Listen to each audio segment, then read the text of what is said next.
উজানের ঢলে কৃষকের হাহাকার, কষ্টের ফসল তলিয়ে দিশেহারা হাওরের চাষি। 4 দিন পর রোদ ওঠায় ধান কাটা মারাইয়ের ব্যস্ততা, আবারও বৃষ্টি ও পানি বাড়ার পূর্বাভাস।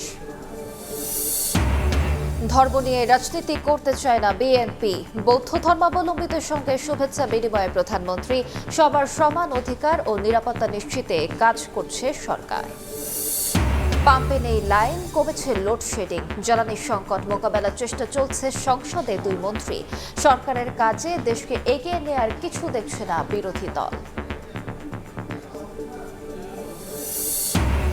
সংকটের অজুহাতে দাম বাড়ানোর পর পুরনো দরের ভোজ্য তেলে সয়লাব বাজার। ক্ষুব্ধ ক্রেতা ব্যবসায়ীদের কাছে জিম্মি না হয়ে সরকারকে গণশুনানির পরামর্শ ক্যাবিনেট।